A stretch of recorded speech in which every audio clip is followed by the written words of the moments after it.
Hi, I'm Rob Price.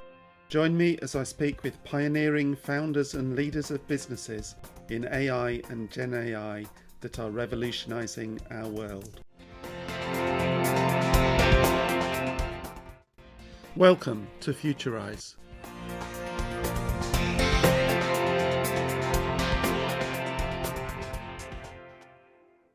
Thank you for having me. My name is Gadi Shamia, and I'm the CEO and co-founder of Replicant. We use AI to automate customer service calls at scale with customers like ADP and the General and many other enterprise customers in North America and soon in the UK. My AI journey started in 2017 while I was a CEO of TalkDesk, another contact center as a service company, and continued ever since. And what I love about Replicant is, as a contact center solution, you have a touch point with so many people, both end consumers, businesses, agents, so employees. You touch everybody and help transform for the better their experience from an AI. So I suppose that leads into the second question, which is, for anyone listening, why should they know about your product, your solution? How will it make their lives better? I think if you're calling customer service, or if you're a customer service agent, or if you're a customer service executive, all three categories are impacted. The reality is that for people calling or contacting customer service, the experience today is the worst it's ever been, with very long wait times, agents that are tired and overworked, often agents in remote locations that get minimal training. So the experience you get as a caller is to a point where it's maybe doesn't even worth calling for some people. I heard from an airline passenger that says, "I will forfeit my ticket instead of calling customer service." So this is not where we want to be, and apparently we cannot solve it in the current ways we've done before. If you're an agent, your luck is not much better than this. That your job was simplified by your contact center leaders as a way to outsource it, to bring it to more remote locations, and to be able to continue hiring people that get minimal wages. So your job is a bunch of tasks are very repetitive. A contact center agent today is the modern equivalent of a employee in a production line maybe 50, 60 years ago, where all you've done is screw the same bolt 200 times a day. That's for most agents how they look like. And if I think of the frustration of customer service leaders, it's not different. They're asked by their management to continue saving money and reducing costs while keeping customer satisfaction scores and other metrics the same. So they are dealing with a short blanket problem where if they try to cover, the chest, their legs are exposed and so forth. So if you're in any one of these categories, which means all of us, you should care about automating customer service calls, because through that, we can relieve the pressure from agents, we can reduce wait times, and we can allow customer service leaders to be able to continue staying within budget, but actually provide much better service. And what I love about the work that you're doing is, this is not theoretical, is it? You are delivering this today at scale across North America. Yeah, we've started running live calls probably 4 years ago. Just anecdotally, we probably delivered 30 million meals for DoorDash or helped delivering 30 million meals for DoorDash and Postmates through our program where we call restaurants to place food orders. We 30 million AAA members. If they call for roadside assistance, will talk with us. So this is in production. This is working now and solving problems today. And with that seamless transition from AI to human at the point when that need is there. So it's augmenting, it's kind of bringing the capability of the contact center together to enable them to satisfy that demand, whatever that might be. Yeah, you're touching on a great point. We're not replacing people, we're replacing tasks. And as every agent has a bunch of tasks, and if you look at it, they kind of look like a pyramid where the majority of the time spends on actually the minority of the call types. They're the one that are repetitive, that requires going through a flow, typing a lot of information to a computer. But that's how agents spend most of their time. What we're doing is we're taking away those tasks from them. And in any point, if the customer feels like they need to speak with an agent, or we hit a threshold, for example, safety threshold for a roadside assistance call, we'll transfer the call to an agent.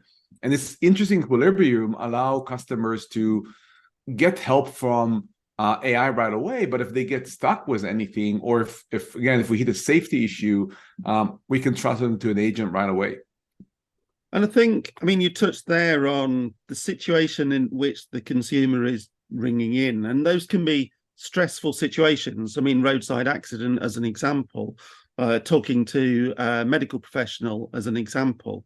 So I'm imagining that the ethics of the way in which you engage as an AI, being able to serve that customer in the right way is key. But how more broadly, how do you think about AI ethics and responsibility in the context of bias, transparency, making sure that it's saying the right thing? Because I know all the conversations are monitored too, for example. Yeah, and we can. There's actually multi-dimension of ethics in AI. It can start. I can actually start with the agent point of view, where we see ourselves as partners to the agent, as helping them reducing stress and load from their lives. One of our customers actually reported 80% decrease in short-term disability claims by their agents after deploying Replicant, because again, just reduce stress that is a silent, I wouldn't call it killer, but it's a silent diminisher of productivity in so many entry-level jobs. So there's one area here. The second is about bias. And a lot of people talk about bias and we're concerned AI will create more bias. I will say in our case, we're completely agnostic to the person on the other side. We take words that they use and we use the words they say, not the tone, not the accent. We use the words they say to produce the best answer. So if you have a thick accent, or if you son of a different race, or if you're old, it means nothing to the machine, because we just look at the word you say and ignore everything else. I think that's a huge difference for some population that sometimes feel, and sometimes rightfully so, that when they call, somebody judges them for their race and think they're stupid. If you say, if you ask for a question, we're going to answer regardless. I think this is an area where we definitely create a benefit when it comes to consistency, regardless of the population. And as a proof point for that, we have customers that serve truck drivers. We have customers that serve people who work in restaurants, which tend to be undereducated and minorities, especially in the US. We have quite a few customers serving older and underprivileged population. And with all of them, we were able to increase customer satisfaction across the board. I'll tell you the third element to it, which was great power, come great responsibility. We talked earlier about voice cloning and things like this. We start every conversation by saying we're a thinking machine on the recorded line. We don't call ourselves Julie. We don't call ourselves any cute name. We tell people they speak with a machine to be very honest about that. And we also, in the past, declined from taking use cases where we thought that our AI might be used for misleading people, for example, in outbound marketing. And there's a famous it's a creation story for us as a company. We had zero revenue and we declined $1 million opportunity because we thought the customer was not ethical. And we could have in 3 months get from zero revenue to $1 million, which is a dream of every entrepreneur. And we said no. Which is a brilliant example of how to take it seriously as a challenge. So I'm conscious that you've been successful. You've grown. It's a real product. It's there. You've grown pretty quickly over the last 4 years and more. So finding people to bring into the team with the right culture match, with the right skills, capability, must be a continual challenge. How have you solved the talent acquisition challenge for Replicant? Yeah, and people ask about it a lot. And I think there's several elements. Some of them are completely not in our control, but they're just great. It's good to work on an AI product nowadays. People are excited about that. It's good to be on an AI product that actually get results and in the field versus a pie in the sky. Maybe it's going to be a technology used in 5 years. But the other thing which is more in our control is how we're transparent about our culture. And I think that at the end, culture is a differentiation for companies. It's not good or bad. Some companies can be more cutthroat, super high achievers. Some other companies can be more collaborative. As long as you state what your culture is, you make it easier for people to choose a company where their talents can fit the culture. Because it can be pretty miserable to be a very collaborative person finding himself in maybe a very competitive company and vice versa. So being transparent about that, we actually offer every candidate to pick anyone on LinkedIn from the company, and we will set 2 15 minutes call with anybody in the company as a reference for the working environment in the company. So if you want to learn more about the company, if you want to hear from somebody who's not interested in hiring you directly, pick somebody from engineering. If you're in sales, say, hey, can I speak for 15 minutes with Joe? And it's create a lot of confidence with candidates that they know the culture of the company before they even join. I love that, actually, to be able to, as a candidate, to be able to pick who I want to talk to get that independence of viewpoint is fantastic. So I know some of the plans for your future, because obviously we've talked before about looking at UK and Europe, but tell me a bit more about the visions for Replicant as a business. What's your kind of big ambition?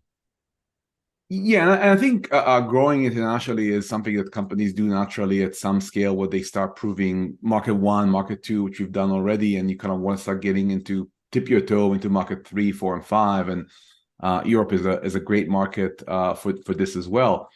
But the vision is bigger than that.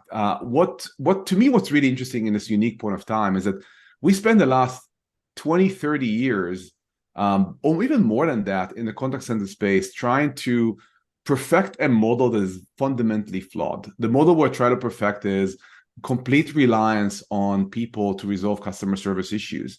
And if you look at the amount of progress that was made in customer service in the last 30 years, to be honest, is not fundamental. Yes, we move from, in part, by the way, still not complete, we move from installed contact center solutions to an on-prem to contact center service in the cloud. But the business process and the business flow did not change. You just have an easier to use software. We added a bunch of tools around engagement and agent productivity, but we keep trying to solve a problem which is not really solvable. And the problem is we're asking agents to do the super mundane, repetitive work, and we keep making it simpler and simpler and simpler so we can deal with a really high attrition rate. If your agents are only going to serve for 6 months, you want to have short training, you want to have scripted calls, you want to make sure the agents don't have to think outside the script.